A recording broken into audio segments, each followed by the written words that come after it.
The email arrived at 9:14 a.m. Cold, clinical. No signature, just a line at the bottom. Position superfluous. Pack your things. After 20 years of spotless reviews, 20 years of being the one they turned to when the system blinked red, my reward was dismissal by keyboard. No meeting, no handshake, just a digital execution order. I stared at the screen, and then I laughed. Quiet, bitter. They thought they'd cut me out cleanly. They forgot who built the backbone of this company, who held the master switch. So I stood, slid my chair under the desk, and walked out. On my way past the server room, my finger brushed a single command on the control panel. A kill switch. Silent, absolute.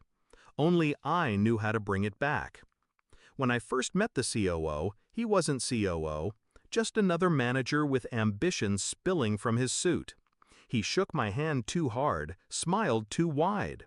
He told me he admired my discipline, my precision. I taught him how fragile the system was, how one wrong line of code could turn profit into ash. He nodded, respectful, even deferential. Back then, I believed him. But ambition never stays grateful. As he climbed, I noticed the tone shift. Praise replaced with pressure. Respect replaced with thinly veiled threats. My loyalty became an inconvenience. My permanence a problem. He couldn't outshine me, so he decided to erase me. I saw it coming before the email, the closed-door meetings, the way junior staff avoided eye contact, the whispers when I walked into rooms. Still, I played along, kept working, kept giving them flawless uptime, perfect compliance reports, zero errors. I let them think I was blind. But while they plotted my removal, I plotted their reckoning. I wrote code in shadows, lines buried so deep not even the auditors could find them. A circuit within the system, dormant, waiting. A heartbeat tied to my access alone. Not sabotage, just leverage. My insurance policy. So when the email hit, I didn't rage, I didn't beg, I flicked the switch.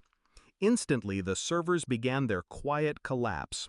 Not a crash, not a fire, just a slow suffocation. Critical processes stalled, licensing keys expired, compliance signatures evaporated. On the surface, everything looked normal. Screens still glowed, emails still sent. But deep in the machine, the company's lifeline was rotting. By the time the COO toasted his cost-saving measure, the foundation was already dust. The calls started that night. Panicked voices, failed transactions, regulators demanding explanations. By morning, entire contracts were frozen, millions hung in limbo. And the COO? He was locked in a glass office, screaming into phones, sweat staining his collar. I didn't pick up his calls, not yet. I let him feel the walls closing in. When he finally tracked me down, it wasn't by phone, it was in person. He waited outside my apartment, pale, desperate. "You have to fix this," he hissed. His voice cracked. The arrogance was gone. "We're hemorrhaging. Clients are leaving. The board is demanding answers." I leaned against the doorway, calm. "You told me I was superfluous." His jaw clenched. I was wrong. "No," I said softly. "You were careless. You mistook silence for weakness. You mistook loyalty for dependence." His eyes darted, searching for mercy. "We'll bring you back. Double your salary. Title, authority, anything." I almost smiled. It's too late. The switch was mine to pull, and the restart, mine to withhold. He thought firing me would erase me. Instead, it exposed him. When the board discovered the kill switch was tied to my name, they didn't ask why I wrote it, they asked why their COO was reckless enough to provoke the only man who could save them. By the end of the week, he was gone. Not eased out, dragged out. A public scapegoat. His career shredded. The board offered me his chair. I declined. Revenge isn't about replacing the man who betrayed you. It's about showing him, piece by piece, that he never held power at all. I didn't go back. I started fresh, smaller, sharper, under my own name. The clients followed. The ones who mattered always do. And the company I left behind? They limp on, stripped of dominance, just another player in a crowded field. Every loss they suffer traces back to that morning email. Every dollar drained is a reminder of the man they called Superfluous. Sometimes I replay it. That moment I flicked the switch.